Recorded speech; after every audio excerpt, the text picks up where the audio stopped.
જય અવધૂત. નવનાથ ધામની પાવન ભૂમિ પર બિરાજમાન બ્રહ્મલીન પરમ પૂજ્ય સદગુરુ શ્રી સાની દાદાના ચરણોમાં મારા સાષ્ટાંગ દંડવત પ્રણામ.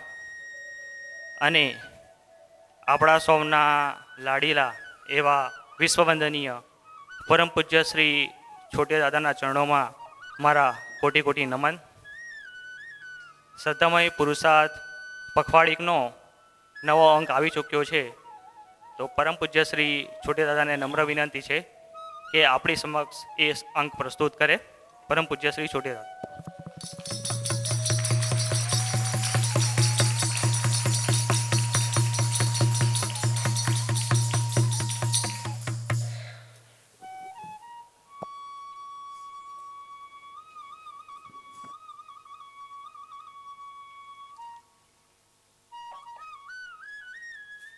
ખૂબ ખૂબ ધન્યવાદ.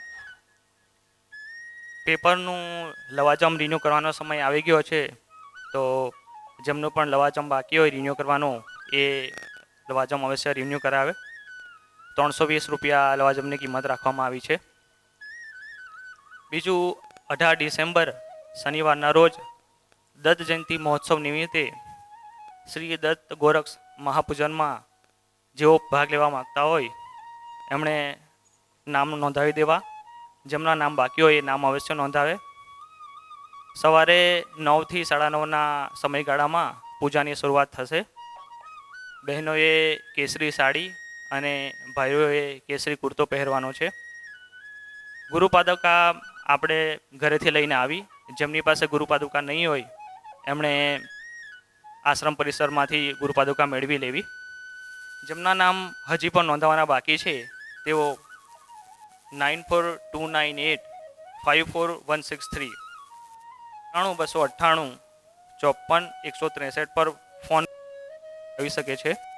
અને આશ્રમમાં અહીં હોલમાં ટેબલ પર પણ નામ નોંધાવી છે, તો એ વાતનું એક ખાસ ધ્યાન રહે. આજનો ભંડારો ગુરુલીન પ્રીતલભાઈની સુપુત્રી ધેરિયાના જન્મદિન નિમિત્તે રાખવામાં આવ્યો છે. તો પૂજ્યશ્રીને એ જ પ્રાર્થના કે ગુરુદેવની કૃપા સદા એમના પર વરસતી રહે. નવનાથ ધામના ભંડારામાં યોગદાન આપ્યું છે અભિમન્યુ ભરતભાઈ દાદા 40 કિલો ચોખા, મનીષભાઈ પટેલ મસાડ 5 કિલો લીલી ચોળી, અનિલભાઈ પટેલ દેવસર 14 કિલો ચોખા, 5 કિલો ખાંડ, 5 લીટર તેલ. હવે આજના પાવન પ્રસંગે પરમ પૂજ્ય છોટેદાસને નમ્ર વિનંતી છે કે આપણી સમક્ષ એમની વિચારગંગા પ્રવાહિત કરે. જય અવધૂત.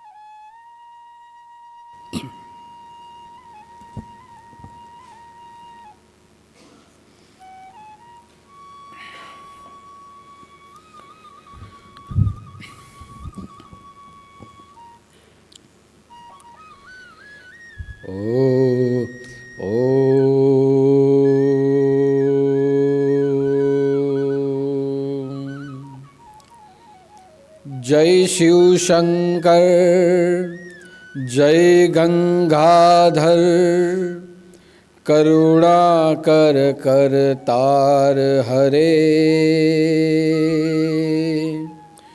जय कैलासी, जय अविनाशी, सुख राशि सुख सार हरे.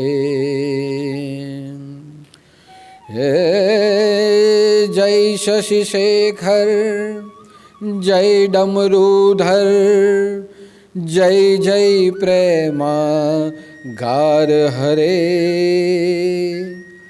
जय त्रिपुरारी, जय मदहारी, अमित अनंत अपार हरे। बोलिए भोलानाथ की जय, बोलिए आदिनाथ शंकर भगवान की जय, बोलिए शिव गोरक्षनाथ भगवान की जय, बोलिए नर्मदेश्वर महादेव की जय। अवधूत चिंतन श्री गुरुदेव दत्त सद्गुरुदेव की जय। नवनाथ चिंतन श्री गुरुदेव दत्त अलख निरंजन। आदेश आदेश आदेश।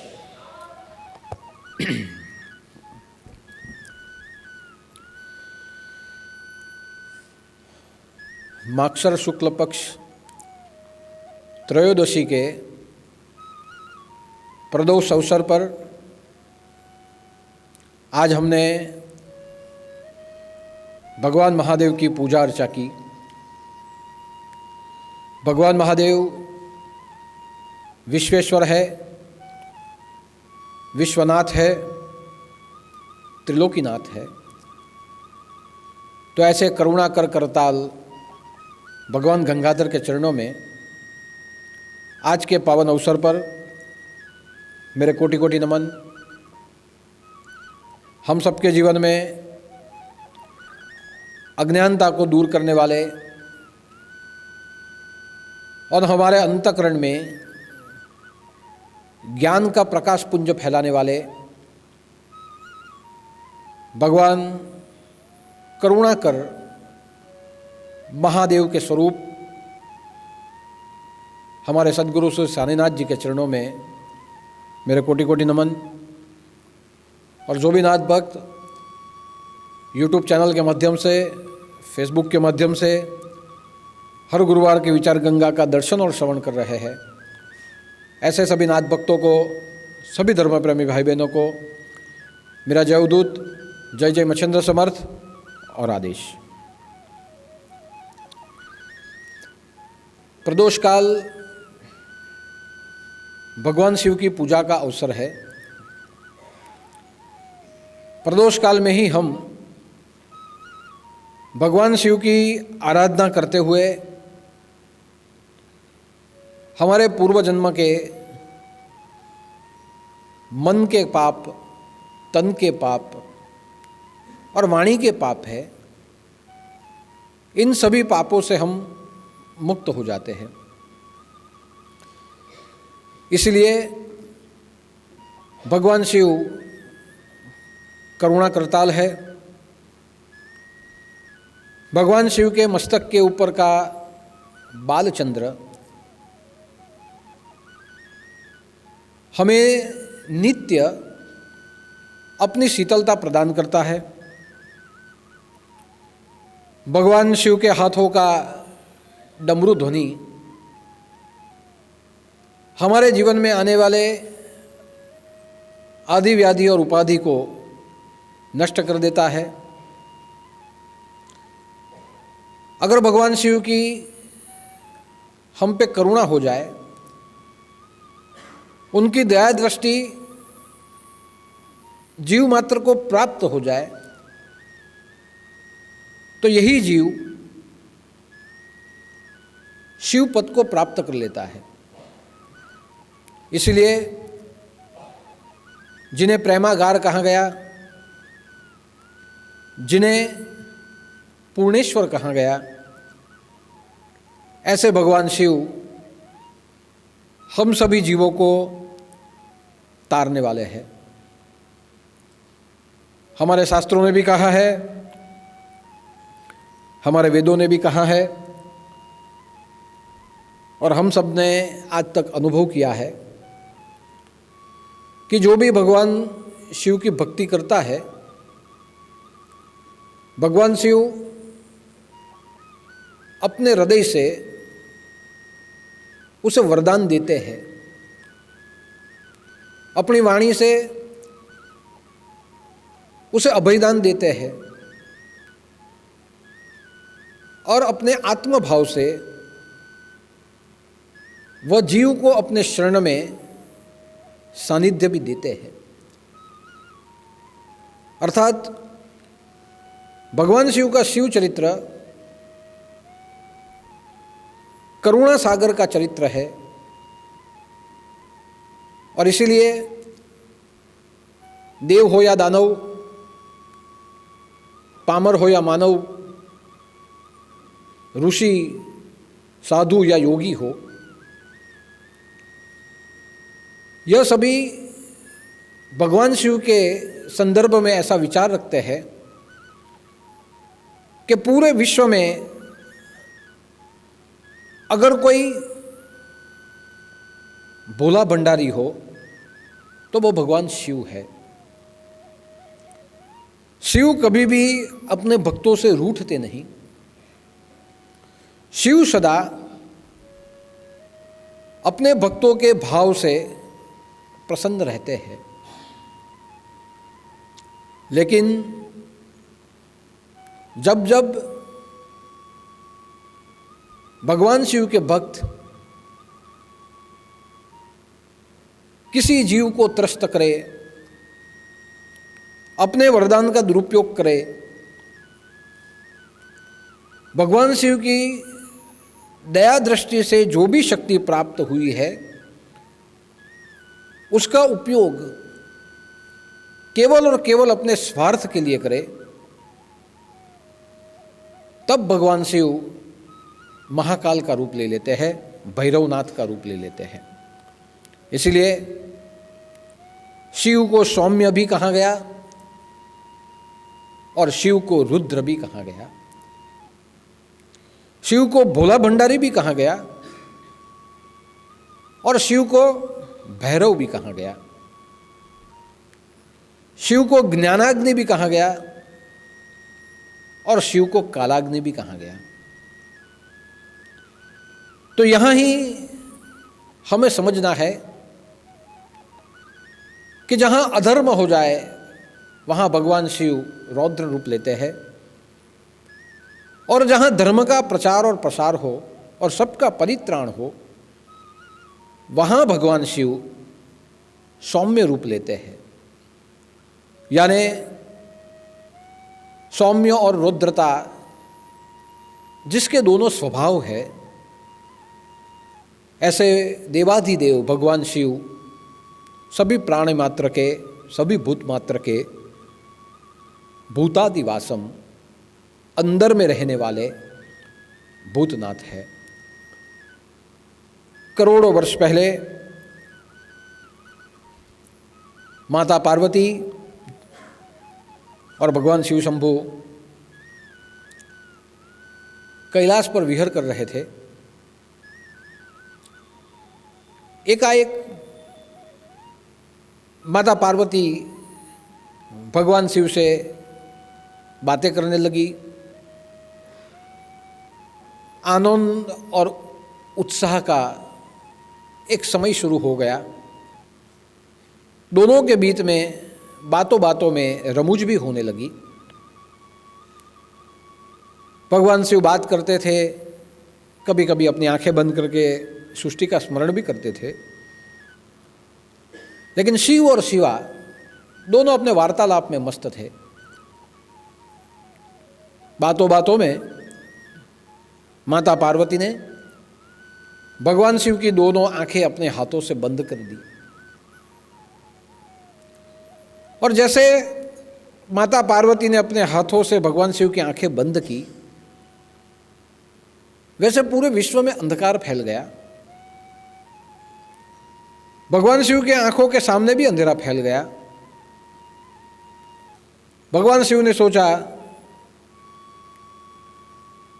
कि अभी रमुज का समय है, हास्य का समय है, आनंद उत्साह का समय है। शायद माता पार्वती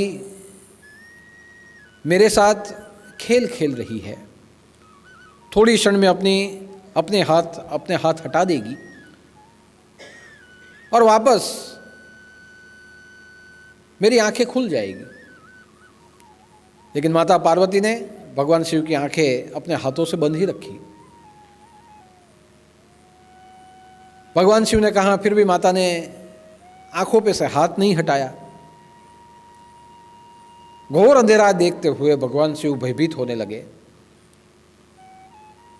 उनके मस्तक से प्रस्वेद होने लगा, पसीना बहने लगा, और ये बहती पसीने की बूंदें जैसे ही सृष्टि पर पड़ने लगी, वैसे ही यह पसीने की बूंद से एक बालक पैदा हुआ और वो बालक रोने लगा। माता पार्वती की कानों में बालक की रोने की आवाज़ गई।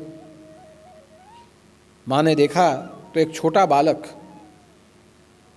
नवनिर्मित शिशु यहाँ सृष्टि के ऊपर पड़ा हुआ है। बालक को रोते हुए देख माँ के हृदय की करुणा बहने लगी, वात्सल्य भाव पैदा हुआ। आंखों से माँ ने हाथ हटाए और बालक को उठा लिया। भगवान शिव के कानों तक भी यह ध्वनि गया और भगवान भी सोचने लगे कि कुछ समय पहले मैं और पार्वती दोनों ही थे, यहां तीसरा व्यक्ति कौन आ गया? यह बालक की रोने की आवाज़ यहाँ कहाँ से आ गई? आंखें भगवान ने खोली तो माता पार्वती के हाथों में वो शिशु को पाया। भगवान ने कहा, यह नवजात शिशु यहाँ कहाँ से आया? तब माँ पार्वती ने कहा कि इसका अभी अभी जन्म हुआ है और यह आक्रमण कर रहा है। भगवान शिव ने अपने अंतःकरण से समझा, उस शिशु को देखा, और जैसे ही शिशु को देखा वैसे समझ गए कि यह शिशु आंखों से अंध है। घबराहट के कारण ये रो रहा है, और अपने अंतर्भाव से जाना कि जब माता पार्वती ने भगवान शिव की आंखें बंद की थी तो भगवान शिव के प्रस्वेद से, भगवान शिव की अंदर की घबराहट से यह शिशु पैदा हुआ है। भगवान शिव को लगा कि ये मेरा पुत्र है। भगवान के अंदर भी करुणा भाव पैदा हुआ, माँ पार्वती में वात्सल्य भाव पैदा हुआ, लेकिन देखा कि ये पुत्र तो अंध है। बाद में भगवान ने सोचा कि क्या करे। माता पार्वती ने यह पुत्र को, क्योंकि योगानुयोग पैदा हुआ पुत्र था, प्रस्वेद से पैदा हुआ पुत्र था, अंदर के घबराहट से पैदा हुआ पुत्र था, तो माँ ने सोचा कि योगानुयोग इसकी उत्पत्ति हुई है, तो अपनी सहेली को वह पुत्र दिया और कहा कि इसका तो पालन पोषण कर, यह हमारा ही पुत्र है। माता पार्वती की सहेली ने वह पुत्र को ले लिया, उसका पालन पोषण करने लगी। कुछ साल पश्चात हिरण्यकश्यपुर का भाई हिरण्याक्ष भगवान शिव की आराधना करने लगा, और भगवान शिव की आराधना करते हुए तप करने लगा। और यह तप में उसका एक ही हेतु था कि मेरे पास सब कुछ है, मैं सर्वशक्तिशाली हूं, पूरी त्रिभुवन का साम्राज्य मेरे पास है, लेकिन यह साम्राज्य को संभाल सके ऐसा उत्तराधिकारी नहीं है। तो पुत्र कामना की इच्छा से भगवान शिव का तप उसने किया। तप बल से प्रसन्न होकर भगवान शिव प्रसन्न हुए और हिरण्याक्ष को कहा कि तेरे तप से मैं प्रसन्न हुआ हूं, मुझे पता है कि तू पुत्र प्राप्ति के लिए मेरी आराधना कर रहा है, लेकिन तेरे जीवन में पुत्र का भाग्य नहीं है, पुत्र योग नहीं है, तो मैं तुझे पुत्र नहीं दे सकता। तेरे द्वारा कोई पुत्र जन्म ले ऐसा आशीर्वाद मैं तुम्हें नहीं दे सकता, लेकिन एक पुत्र है जिसे मैं तुम्हें दत्तक दे सकता हूं। तो हिरण्याक्ष ने कहा, भगवान जो भी है, मुझे पुत्र चाहिए, मुझसे स्वयं पैदा हो या आपके हाथों से मुझे दिया जाए, एक ही है, लेकिन मुझे पुत्र चाहिए। तब भगवान शिव ने कहा, ठीक है, मैं तुम्हें पुत्र देता हूं, यह पुत्र मेरा अंश है, लेकिन आंखों से अंध है, लेकिन अपने शरीर से, बाहुबल से यह बलवान है। यह पूरे त्रिभुवन में राज करेगा। ऐसी मेरी ही प्रतिकृति का एक पुत्र जो मेरा है वो मैं तुझे देता हूं। भगवान ने वो पुत्र को मंगाया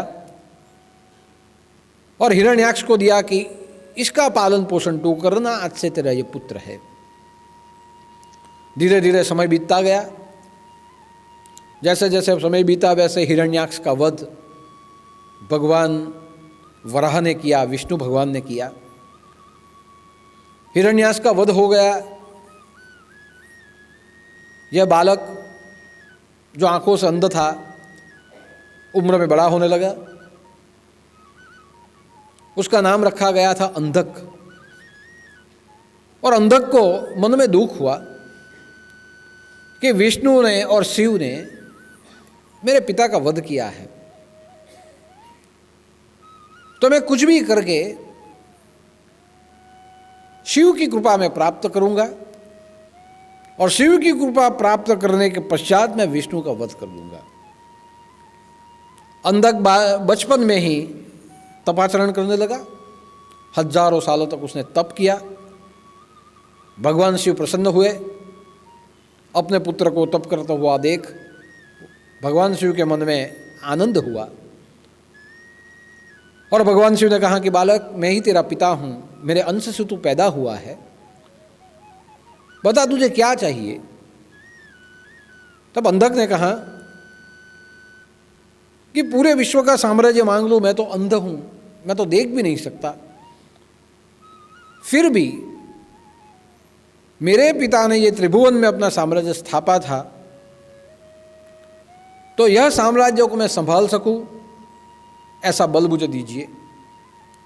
यह साम्राज्य को संभालने के लिए मुझे 2000 हाथ, 2000 मेरी आंखें, 2000 मुझे पैर और 1000 मुझे मस्तक दीजिए। अंधक ने बाहुबल को मांगा, शौर्य सामर्थ्य को मांगा, शक्ति को मांगा। भगवान शिव ने आशीर्वाद दिया और भगवान शिव ने कहा कि मैं तुझे ऐसा बाहुबल देता हूं कि जिससे तू ब्रह्मांड पे विजय प्राप्त कर सके, लेकिन इसका दुरुपयोग मत करना। जो तुझे मिला है इस बाहुबल का योग्य उपयोग करना। अंधक को शक्ति प्राप्त हो गई। धीरे धीरे धीरे असुरों के पास पला बढ़ा था। सत्संग नहीं हुआ था, कुसंग हुआ था। दुर्विचारों के साथ उसका जीवन गया था। तो स्वाभाविक है कि असुरों के साथ रहने वाला असुर ही हो सकता है।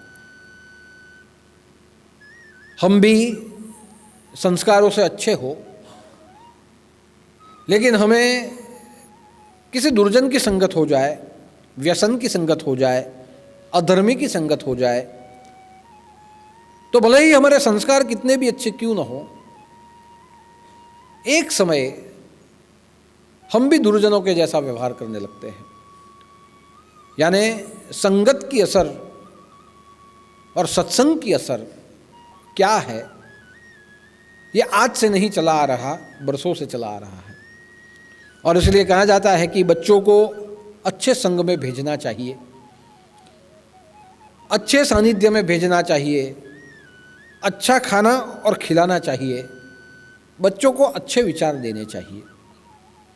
अंधक में सामर्थ्य था, फिर भी हिरण्याक्ष के पास पला बड़ा था, तो वह सामर्थ्य का उपयोग स्वाभाविक है कि दमन में ही करेगा, दुराचार में ही करेगा। जैसे जैसे बड़ा होने लगा, अपना साम्राज्य त्रिभुवन में स्थापने लगा। जब समुद्र मंथन हुआ तो अमृत का कलश राहु और केतु लेके भाग गए, और राहु और केतु ने थोड़ा थोड़ा अमृत पिया। उस समय पे एक ही असुर ऐसा था जिसने अमृत पिया था, अंधक ने अमृत पी लिया। देवासुर संग्राम हुआ तो अपनी भुजाओं से इंद्र को परास्त कर दिया, इंद्र का साम्राज्य ले लिया, और साम्राज्य लेने के बाद भी प्रतिदिन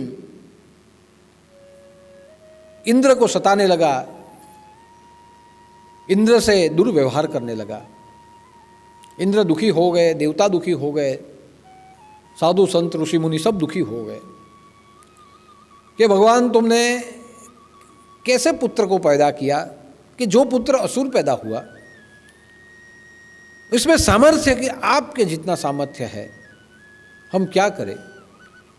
भगवान शिव ने कहा सुयोग्य समय आने पर कुछ न कुछ जरूर होगा, मेरी प्रसन्नता से मैंने उसे वर दिया था, लेकिन क्या करे, जिसके जीवन में संग ही ऐसा हो उसका जीवन ऐसे ही दुराचारों से और कर्मों से ही रहेगा। जैसे जैसे समय बीतता गया, अंधक का साम्राज्य पूरे विश्व में फैलता गया। अंधक आंखों से नहीं देखता था, लेकिन अपने मन के भावों से पूरी दुनिया को देखता था। जैसे जैसे सामर्थ्य बढ़ने लगा, उसका अहंकार बढ़ने लगा।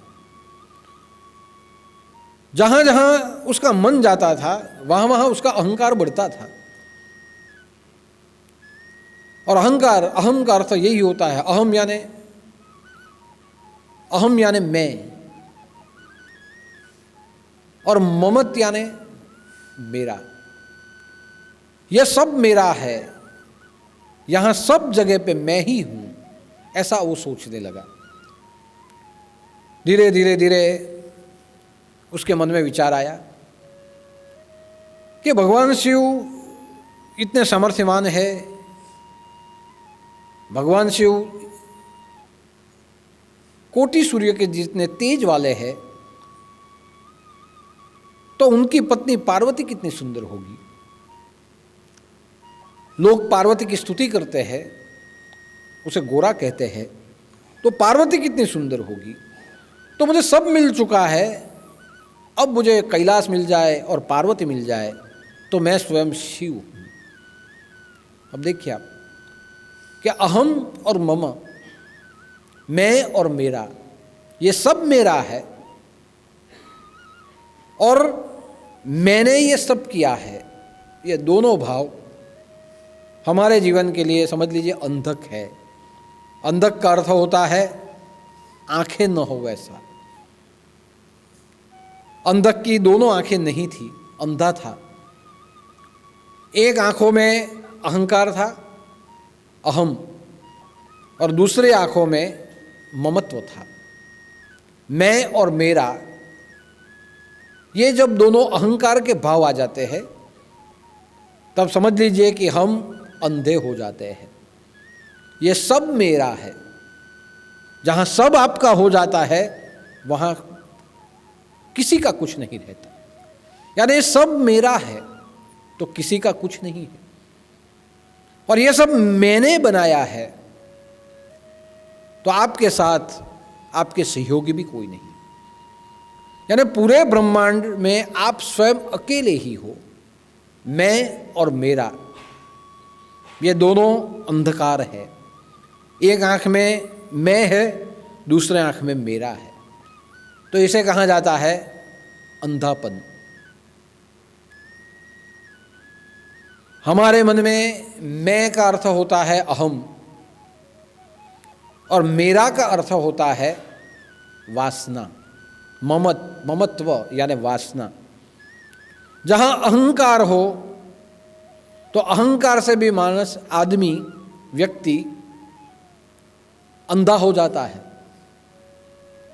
जिसके हृदय में वासना हो, उसे कहा जाता है कामांध, ममत्व, मेरा मेरा मेरा। जो दिखे वो मेरा, जहां मन जाए वो मेरा, मुझे जो पसंद हो वो मेरा, मैं जिसका उपभोग करूं वो मेरा। तो उसे क्या कहा जाए? काम, वासना। वासना का अर्थ है प्रत्येक वस्तु के ऊपर अपना आधिपत्य स्थाप देना, उसे कहा जाता है वासना। निर्जीव, सजीव, जड़ पदार्थ, चेतन पदार्थ, मानव, प्राणी, प्रकृति, विकृति, सब कुछ मेरा, यानी ममत, प्रत्येक में अपना मन जाके बस जाना, उसे कहा जाता है काम। जब हमारे अंदर काम हो तो हम कामांध हो जाते हैं। जब हमारे काम का ही एक प्रकार है लोभ, हम लोभांध हो जाते हैं, हम मोहांध हो जाते हैं। तो जहां काम आ जाए वहां हम कामांध हो जाते हैं। जहां हमें अहंकार फैल जाए, मैंने किया, मेरे कारण हुआ, उत्पत्ति और विसर्जन का मूल मैं हूं, जब मैं बन जाए तो मेरे ऊपर कोई नहीं, सबके ऊपर मैं हूं, तो उस जगह आदमी मदांध हो जाता है। यानी अहम और मम, मदांध और कामांध, ये हमारे अंदर के अंधकार है। ये जो आपको अंधक दिख रहा है, ये अंधक अंधकार का रूप, अज्ञानता का रूप, विकृति का रूप है। मद से अंदर रहने वाला अंधक, काम से अंदर रहने वाला अंधक। तो ऐसा अंधक पार्वती माता के लिए मन में काम भाव पैदा कर बैठा, वो कामांध हो गया। उसने सोचा कि मैं पार्वती की प्राप्ति कैसे करूं, क्योंकि पार्वती के साथ तो शिव है, पार्वती स्वयं शक्तिशाली है और उसके स्वामी शिव है। जब तक शिव है तब तक मैं नहीं, और जब मैं हूं तब शिव नहीं।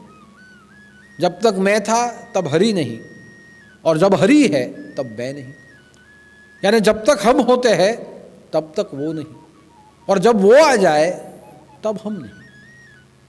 यही तो भक्ति है कि जब तक हम हमारे लिए मांगे तब तक भगवान अपनी इच्छा से हमें कुछ नहीं देता।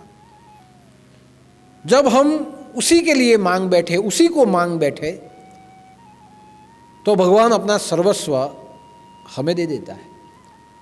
इसलिए शब्द आया है भक्ति। भक्ति यानी एक रूप हो जाना।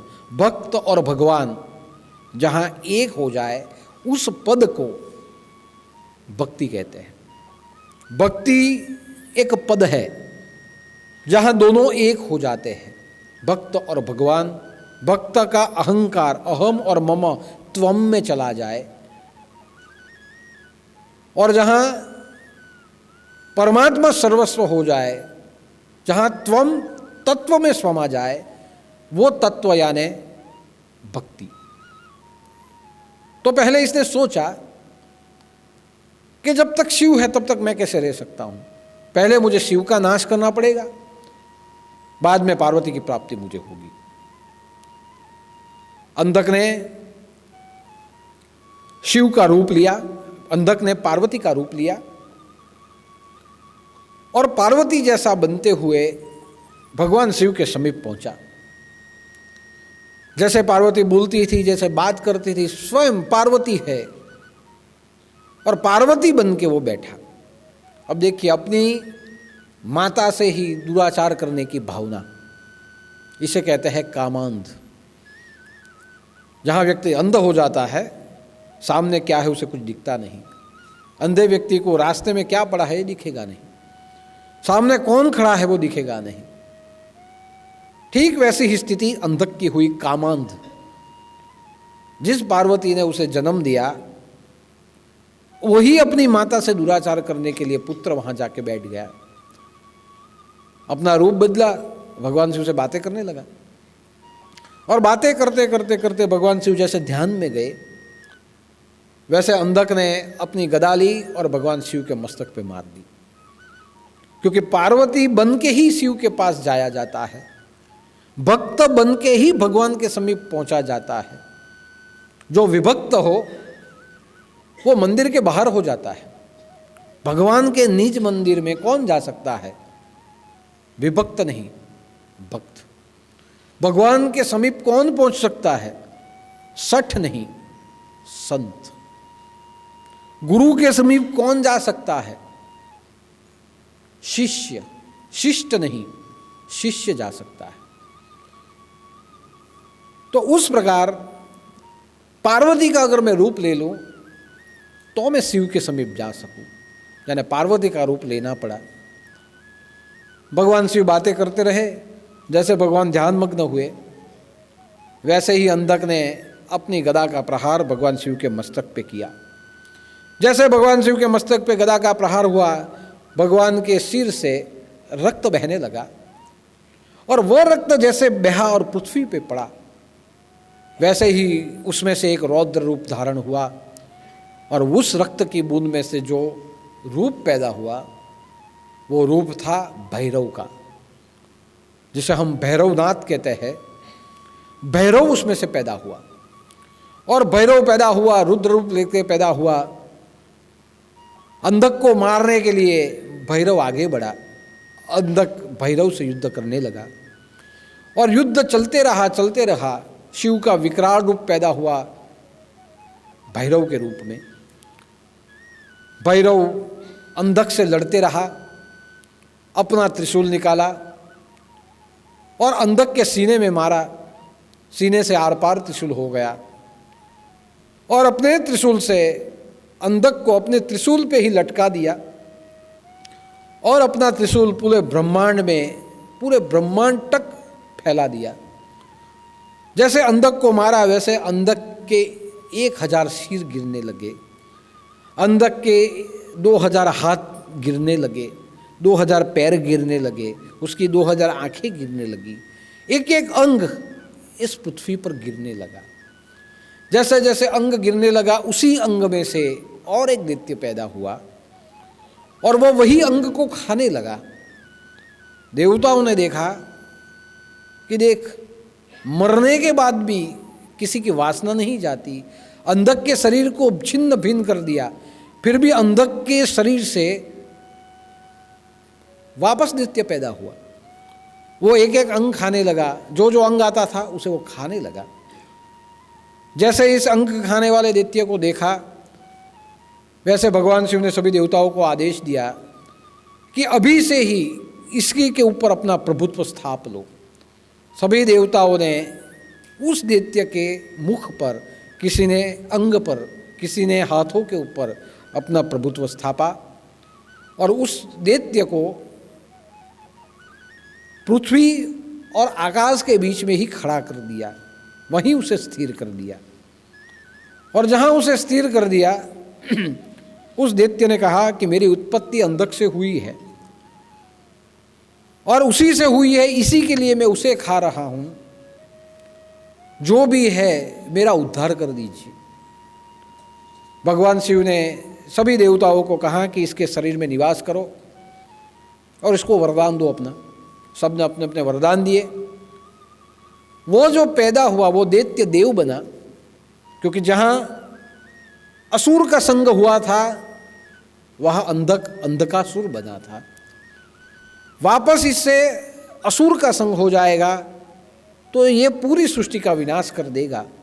इससे अच्छा है अभी से प्रत्येक देवता अपना अधिपत्य उसके साथ स्थापे, अपना निवास स्थान उसी में बना ले, अपना सानिध्य उसे दे दे, अभी से उसका सत्संग उसे दे दे। तो सभी देवताओं ने अपने अपने सामर्थ्य उसे दिए और सभी देवताओं ने उसके अंग उपांग के ऊपर अपना निवास बनाया। पृथ्वी और गगन के बीच में उसे स्थिर कर दिया गया। उसका उद्धार हुआ और उसका नाम हुआ वास्तु पुरुष। आज हम वास्तु पूजा करते हैं। ये वास्तु पूजा भगवान शिव का ही एक रूप है। वास्तु पूजा में जो वास्तु पुरुष की आकृति दिखाई जाती है हमारे घर में, जब तक वास्तु की पूजा न करे तब तक कोई भी देवता प्रसन्न नहीं होता। जहाँ वास्तु को ही स्थाप दिया, जहाँ सभी देवताओं को स्थाप दिया, वहाँ कभी भी नरक नहीं हो सकता। इसीलिए उस असुर को देवता का रूप दिया गया, अपने अपने सामर्थ्य दिए गए, एक एक अंग के ऊपर देवताओं ने अपना आधिपत्य स्थाप दिया। वो पुरुष वास्तु पुरुष बन गया, और वास्तु पुरुष के रचयिता भगवान शिव स्वयं है। अंधकासुर के नाश करने वाले भगवान शिव स्वयं है। या त्रिभुवन को सुरक्षित करने वाले भगवान शिव है, और भय से मुक्त करने वाले भैरव, ये भी भगवान शिव है। इसलिए जब भगवान शिव प्रसन्न हो जाते हैं तो हमें अपना सानिध्य दे देते हैं, अपना सामर्थ्य दे देते हैं। लेकिन यही सामर्थ्य का अगर कोई दुरुपयोग करे तो भगवान शिव उसका विनाश भी कर देते हैं। यानी अंधक को बहुत कुछ दिया था, अहम और मम के अंधकार में अंधक ने अपना विनाश कर लिया। लेकिन उसमें से जो वास्तु पुरुष बना, उसको भगवान ने अपना सानिध्य देते हुए उसको देव बना दिया। यानी जीव को शिव बनाना, मनुष्य को देव बनाना, ऐसी सत्ता जिसके पास है वो महादेव है। और इसीलिए हमें अपने अंदर के अंधकारों से मुक्त होते हुए भगवान की पूजा करनी है। जैसा हृदय में अंधकार होगा, ये हृदय के अंधकार से ही हमें दुनिया भी अंधेरे ही दिखेगी। मन में काला भाव है, ये दुनिया काली दिखेगी। ये मन में क्रोध भाव है तो दुनिया लाल दिखेगी। मन में सात्विक भाव है तो दुनिया शांत दिखेगी। जैसा अंदर का प्रकाश होगा वैसी दुनिया हमें दिखेगी। यह अंधकार, ये भी एक प्रकाश का रूप है। जैसे प्रकाश पुंज का रूप प्रकाश है, वैसे अंधकार भी प्रकाश का विकृत रूप है। इसलिए अगर अंदर अंधकार होगा, अंध प्रकाश अंदर होगा, तो हमें पूरी दुनिया अंध ही दिखेगी। और हमारी आंखों के सामने, हमारे अंतःकरण के सामने ये जो अंधकार है वो अंधकार षड्रिपुओं का अंधकार है। जैसे कोई दिया जलता हो, उसके ऊपर हमने कांच रखा हो, जैसे जैसे उस दिए में से मैस आती है और वो काले रंग की मैस कांच के आजू बाजू लग जाती है, तो दिए का प्रकाश हमें दिखना बंद हो जाता है। हमें ऐसा लगता है कि दिया जलता है, प्रकाश आता नहीं। हम तुरंत उस कांच को हटा देते हैं या कांच को साफ करते हैं तो प्रकाश अपने आप दिखने लगता है। ठीक वैसे ही आत्मज्योत तो है, लेकिन उसके ऊपर यह कालीद लगी हुई है। ये जो कालीद है, मदांध, कामांध, क्रोधांध, विषयांध, ये सब की विकृतियों की कालीद लगी है। जब तक इसे साफ नहीं करेंगे तब तक हमारे अंदर से प्रकाश हमारी आंखों तक नहीं जाएगा। इसलिए जब भगवान की हम पूजा करें तो शुद्ध भाव से पूजा करें। यह हम मानते हैं कि हम जब पूजा करने के लिए बैठते हैं तो विविध प्रकार के विचार मन में आते हैं। भगवान से कुछ मांगने बैठे तो विविध प्रकार के विचार, विविध प्रकार के मनोरथ, विविध प्रकार के द्वेष हमारे मन में आते हैं। हम किसी न किसी का बुरा करने के लिए भी कुछ मांग लेते हैं। अपना भला करने के लिए किसी का बुरा भी हम कर सकते हैं, ऐसा भी हम मांग लेते हैं। लेकिन भले पानी गंदा क्यों ना हो, अगर पानी बहता रहेगा तो पानी निर्मल हो जाता है। ठीक वैसे ही भले हमारे अंतःकरण में ऐसे विकार क्यों ना हो, हमारे विचारों में ऐसे द्वेष क्यों ना हो, हमारी इच्छाओं में ऐसे विषय क्यों न हो, लेकिन हम भक्ति मार्ग में बहते रहेंगे, भगवान की पूजा पाठ करते रहेंगे, भगवान के भजन करते रहेंगे, अपने गुरु के प्रवचन सुनते रहेंगे, अपने ग्रंथों को पढ़ते रहेंगे।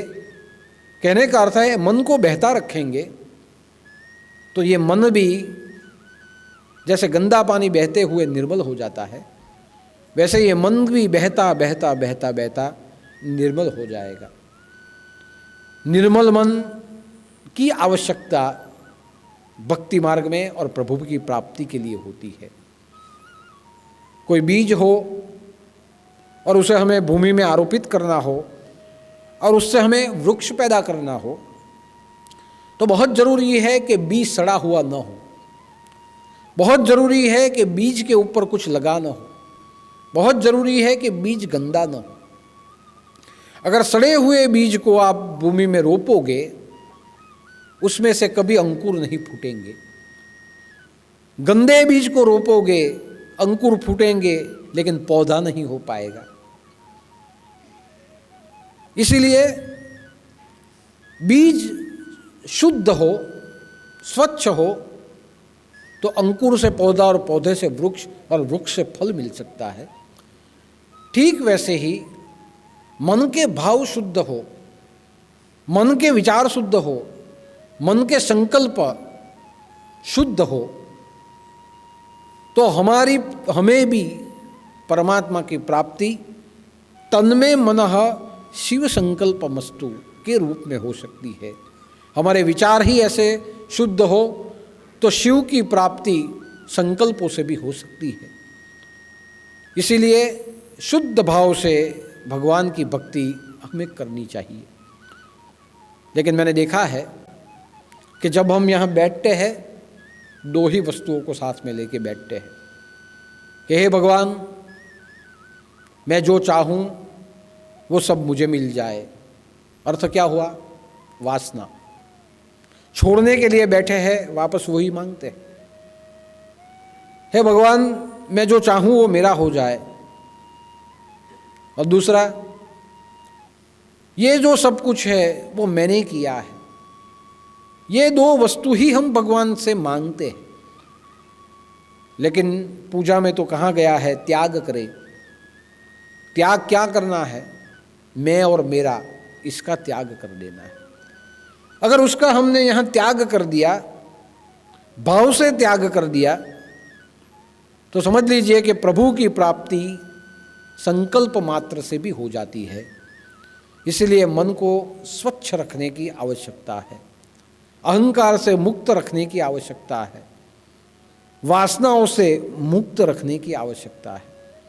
क्योंकि आज हमारे जीवन में जो अंधकार है, जो ग्लानि है, ये जो दुख है, वो केवल मैं और मेरे के कारण भी है। जो मेरा था वो किसी ने छीन लिया, मेरा पैसा चला गया, दुख का कारण। मैंने ये सब कुछ खड़ा किया, मैं जो कहूँ वही होना चाहिए, सब पूरे घर में मैं मुख्य हूँ, मेरा कहाँ ही चलना चाहिए। वो जब कोई न करे तो भी दुख। अरे जब ये पूरे दुख का कारण, संताप का कारण मैं और मेरा है, और जहाँ मैं और मेरे को हानि पहुँचती है, तब हमारे अंदर क्रोध पैदा होता है। और जब वो क्रोध पैदा होता है, वही क्रोध पापाचार के रूप में, हिंसा के रूप में, द्वेष के रूप में कर्म का बंधन बांध देता है। और इसलिए कहा गया है कि भगवान के चरण में हम मस्तक इसीलिए रखते हैं कि मेरा और मैं वहीं समाप्त हो जाए। हमारे अंदर की ये जो गंदगियाँ, अगर भक्ति मार्ग में मन बहता रहेगा तो अवश्य इसमें से वो मुक्त हो जाएगी। इसीलिए जो मंत्र जाप होता है, मैं और मेरा छोड़ने के लिए होता है। आप मंत्र जाप करो तो मैं कर रहा हूँ, ये भाव तब चला जाता है। अब राम राम क्यों बोलते हो? राम राम इसलिए बोलते हो कि राम में आप समा जाओ। राम जब बोलो तो राम का रूप आता है, अपना रूप चला जाता है। हम हमेशा हमारे रूप को लेते हुए चलते हैं, लेकिन जब जब हम राम राम राम बोले तो राम राम राम जिस समय पे हम बोलते हैं, तब जब राम का स्मरण हो तो अपना मरण हो जाता है। हम कृष्ण कृष्ण बोलते हैं, जब कृष्ण कृष्ण बोलते हैं और कृष्ण का जब स्मरण हो तो हमारे अंदर से वासना मुक्त हो जाती है, हम कृष्णमयी हो जाते हैं। हम दुर्गा का जब स्मरण करें तो हमारे जीवन से जितने भी दुर्गम है, जो दुर्गम होने वाले हैं, वो सब नष्ट हो जाते हैं। और जब हम शिव शिव शिव स्मरण करें तो हमारे अंदर से जीव जीव भाव ये नष्ट हो जाता है। यानी जीव का भाव चला जाए और शिव में जब समा जाए तो वहीं हमें उसकी प्राप्ति हो जाती है। इसलिए पूजा केवल शास्त्र नहीं है, पूजा केवल धर्म नहीं है, पूजा केवल आध्यात्म नहीं है, पूजा एक मनोविज्ञान है कि जितना आप आपका मन पूजा में रखेंगे उतना ही आप बंधनों से मुक्त हो जाएंगे। और इसलिए कहा गया है ना कि मंदिर स्फूर्ति केंद्र है और मंदिर में रखी हुई मूर्ति ये प्रेरणा का केंद्र है। जब आप मंदिर में जाओ अपने शरीर के साथ और मंदिर का पवित्र वातावरण, घंटों की गुंजारव, शंख का नाद, डमरू या मृदंग की आवाज़ आपके अंदर के विकारों को नष्ट करती है, मन को शांत करती है। मंदिर का वातावरण आपको स्थिर कर देता है। कुछ समय घर को हम भूल जाते हैं और जब हम घर को भूल के मंदिर में जब आ जाए तो मंदिर हमारी स्फूर्ति का केंद्र बन जाता है। इसलिए कहा गया है घर कैसा हो महल के जैसा नहीं, घर कैसा हो हवेली के जैसा नहीं, तो घर कैसा हो मंदिर के जैसा हो। क्यों घर को मंदिर की उपमा दी? घर मंदिर हो। जैसे आप मंदिर में जाओ मन स्थिर, शांत और सुखी हो जाता है, वहाँ से स्फूर्ति पैदा होती है। अपने घर से हमें स्फूर्ति मिलती है। कहीं से थक के अपने घर में गए तो स्फूर्ति आती है। ठीक वैसे ही मंदिर में जाओ तो शरीर को स्फूर्ति मिलती है। और मंदिर में रखी हुई मूर्ति को जब देखो तो वहाँ से हमें प्रेरणा मिलती है कि हमें ऐसा जीवन जीना है। जैसे राम ने कार्य किए हैं वैसे कार्य हमें करना है। जैसे कृष्ण ने अपने अंदर से मानवता को जिया था वैसे हमें भी मानव बनना है।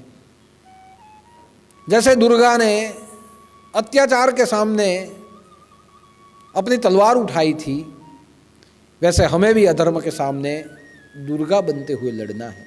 यह मंदिर की मूर्ति हमें प्रेरणा देती है कि मेरे जैसे बन जाओ, और मंदिर हमें स्फूर्णा देता है, हमें स्फूर्ति देता है। तो शिवलिंग प्रेरणा देता है कि समस्त ब्रह्मांड में मेरा ही अस्तित्व है, वैसे तुम भी मेरे में समा जाओ, क्योंकि मुझसे ही तुम हो, तुमसे मैं नहीं, मुझसे तुम हो। पूरे संसार के साथ मुझ में समा जाओ, ऐसी प्रेरणा शिवलिंग हमें देता है। और शिवालय हमारे शरीर को प्रेरणा देता है कि ये पूरा जगत शिव का है, तो तन्मे मनः शिव संकल्पमस्तु। हे मन, ये पूरा विश्व मेरा है, तो तू पूरे विश्व के साथ मेरे में समा जा और शिव संकल्प कर और अपने जीवन में शिव बनने की ओर, कल्याण करने की ओर आगे बढ़। ऐसा जो हमें सिखाता है वो होता है शिव और शिवालय। इसलिए प्रदोष के पावन अवसर पर हमें क्या चाहिए? प्रेरणा और स्फूर्णा चाहिए। और प्रदोष के पावन अवसर पर हमें क्या नहीं चाहिए? अहंकार और मम, अहम और मम हमें नहीं चाहिए। हमें अंधकार नहीं चाहिए, हमें ज्ञान चाहिए। अगर प्रदोष में हम हमारे लिए कुछ नहीं मांगेंगे और प्रदोष में पूरे विश्व के लिए मांगेंगे तो हो सकता है या होगा कि पूरे विश्व का कल्याण होगा तो हमारा कल्याण विश्व के साथ ही हो जाएगा। मूल को पानी देंगे तो पत्तों को, फूल को और फल को मिल जाएंगे। ठीक वैसे ही पूरे विश्व के लिए मांगेंगे तो अपने परिवार के लिए भी मिल जाएगा और हमारे लिए भी हमें मिल जाएगा। तो आओ प्रदोष काल में दो हाथ जोड़ते हुए भगवान शिव को प्रार्थना करते हैं कि आपका शिवलिंग प्रेरणा मूर्ति है। आपकी प्रेरणा हमें आप में समा जाने का सूचन करती है और ये पूरा नवनाथ धाम आपका शिवालय है। ये शिवालय पूरे विश्व में फैला है और यही शिवालय हमें सूचित करता है, हे मन अभी अभी जाग जा, अभी भी जाग जा। हे मन तन में मनः शिव संकल्प मस्तु, अभी भी समय है, जाग जा और लोगों के कल्याण करने का संकल्प कर। लोगों का कल्याण होगा, विश्व का कल्याण होगा तो तेरा और तेरे परिवार का भी हो जाएगा। ये पूरा शिवालय हमारे शरीर को स्फूर्णा दे रहा है और शिवलिंग हमें प्रेरणा दे रहा है। तो प्रेरणा और स्फूर्णा मिले, अहम और मम का त्याग हो और हमारे जीवन में हम भक्ति मार्ग से आपके साथ हमेशा के लिए एकरूप हो जाए, ऐसी प्रार्थना हम करते हैं। प्रदोष काल में भगवान शिव के चरणों में हम नतमस्तक हो जाते हैं। 25 बार गुरु मंत्र बोलते हैं।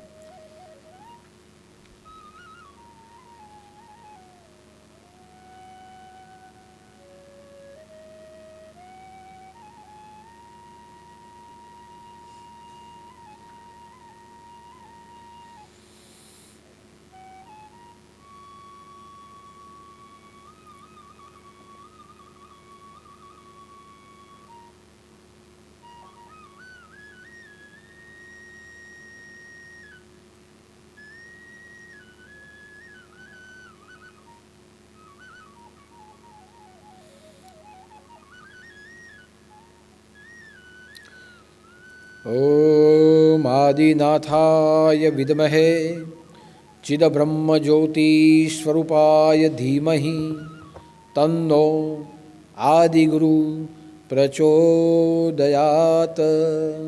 ओम चैतन्य आदिनाथाय नमः। अवधूत चिंतन श्री गुरुदेव दत्त सद्गुरुदेव की जय। नवनाथ चिंतन श्री गुरुदेव दत्त।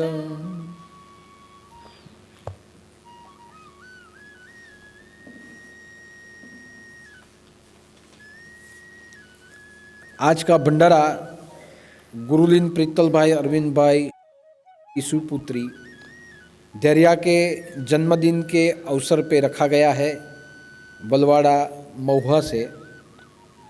तो गुरुलीन प्रीतल के लिए भी मैं परमात्मा के शिव के चरणों में प्रार्थना करता हूँ कि उनकी आत्मा को शांति मिले और उनका जो नया जन्म हो नाथ भक्त के रूप में हो और जैसी सेवा वह करते थे वैसी ही सेवा अगले जन्म में भी उन्हें प्राप्त हो।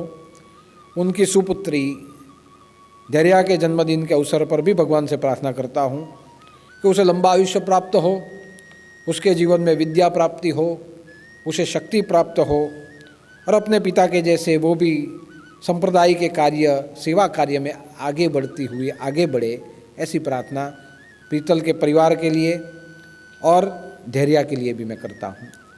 आज के भंडारे का महाप्रसाद ચોખાના રોટલા, કઠોળ મગનું શાક, દાળ ભાત, મરચાંનું અઠાણું અને બુંદીનો પ્રસાદ છે આજે। તો આજનો ભંડારો ગુરુલીન પ્રીતલભાઈના સ્મરણાર્થે અને ધૈર્યાના જન્મદિવસ નિમિત્તે એને આશીર્વાદ મળે એટલા માટે રાખ્યો છે। તો એમના પરિવાર સુખી થાય એવી પ્રાર્થના કરું છું। 18 તારીખે દત્ત જયંતિ છે, શનિવાર છે। બધાએ સવારે 8 વાગે અહીંયા હાજર થઈ જવાનું। જેણે પણ પૂજામાં નામ લખાવ્યા છે દત્ત ગોરખ પૂજામાં તે બધાએ 8 વાગે હાજર થવાનું। 8 વાગે હાજર થઈ જાઓ એટલે પછી 8:30 થી 9ના ગાળામાં આપણે બધાને અહીંયા બેસાડી દઈએ અને ત્યાર પછી દત્ત ગોરખનું પૂજન આ ગુરુ દરબારમાં થશે. દત્ત ગોરખની પૂજા પતી જાય ત્યાર પછી દત્ત જન્મ કરશું અને દત્ત જન્મમાં પ્રવચન થાય, આરતી થાય અને પછી મહાપ્રસાદનો લાભ લેવાનો. તો હજુ પણ દત્ત ગોરખની પૂજન માટે જેણે નામ નોંધાવવા હોય તે હજુ પણ નોંધાવી દે. ફોન દ્વારા પણ તમે નોંધાવી શકો. જેમ બને તેમ જલ્દી નામ નોંધાવો એટલે અહીંયા વ્યવસ્થા કરવાની આપણને સમજ પડે. દત્ત જયંતિનો શનિવારનો પ્રોગ્રામ, વહેલી સવારનો પ્રોગ્રામ છે એ દરેક જણા ધ્યાનમાં રાખે. જે પૂજામાં બેસવાના હોય તેણે પાદુકા પોતાના ઘરે છે તે લઈને આવવું. પાદુકા ન હોય તો પછી આશ્રમના ટેબલ ઉપરથી તમારે પાદુકા લેવાની રહેશે. પાદુકા વગર આ પૂજન શક્ય નથી. માટે પૂજામાં બેસવા માટે પાદુકા અનિવાર્ય બધાએ જ લઈને આવવાનું છે. તો દત્ત જયંતિનો ઉત્સવ ઘણા વખત પછી આપણે ફરી પાછા જાહેર રૂપમાં મનાવવા જઈ રહ્યા છે. તો પૂજામાં બેસનારે આવવું હોય તે પણ આવી શકે, પ્રસાદનો લાભ લેવા આવવું હોય તે પણ આવી શકે, પ્રવચનનો લાભ લેવા આવવું હોય તે પણ આવી શકે. જેણે પણ આવવું હોય તે આવી શકે. ઘણા બધા ગામડેથી ઇલેક્શનમાં ઊભા રહ્યા છે, ઘણા મળી પણ ગયા, ઘણાના ફોન પણ આવ્યા છે. તો એ બધાએ પણ આશીર્વાદ લેવા હોય તો એ પણ આવી શકે. કોઈ હારી જાય એવી કામના હું કોઈ દિવસ કરતો નથી. તમે જીતે એવી કામના કરું છું. તમે જીતે એટલે આપમેળે ઓટોમેટિક સામેવાળો હારી જાય પછી એની અંદર.